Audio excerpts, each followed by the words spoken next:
Babalik ka pa, Miss Juday, babalik.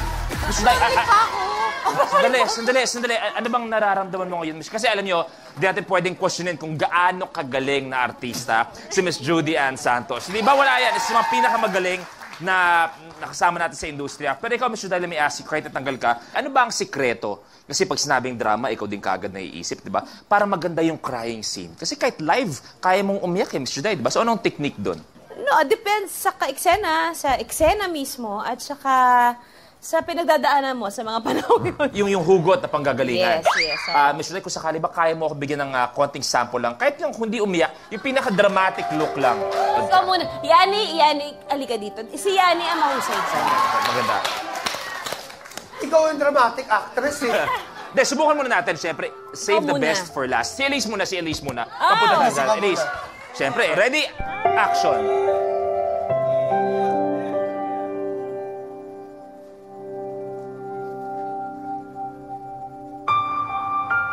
Pwede, magaling ha. May laman na, may emosyon.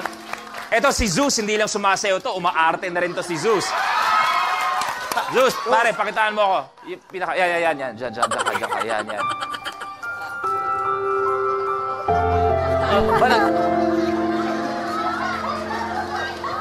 Zeus, naguluhan kami sa emosyon na gusto mo, ha?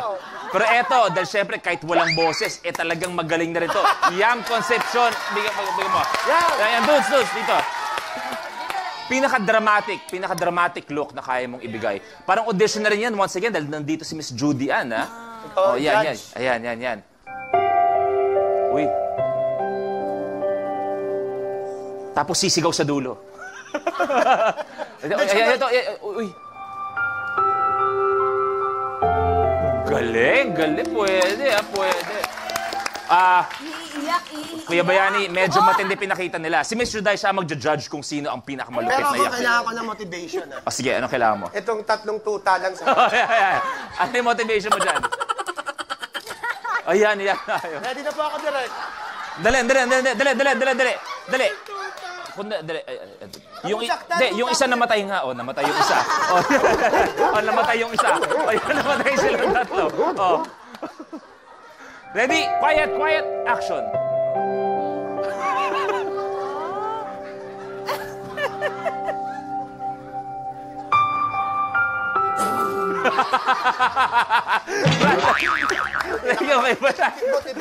Miss Juday, sino yung pinakamalupit para sa'yo? Gusto mo motivation? Ay, nagre-request, to? Pagmupuulan luha siya. Miss Juday, nagre-request, to? Gusto mo lang motivation? Juday, motivation. Gusto mo, ha? Oy, hinamon. Okay.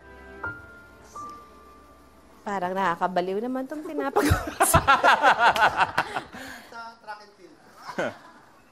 Baka nahirapan humugot si Miss Juday dyan sa props na yan. Sige, eto na lang, Miss Juday. Eto na lang. Gusto mo, sa harap mo. Ayan. Okay. Umiyak ka na. Juday, subukan mo lang. Kaya mo ba? Thank you very much, players natin, Miss Juday. Maraming salamat. But we will see you again. You may take your seat.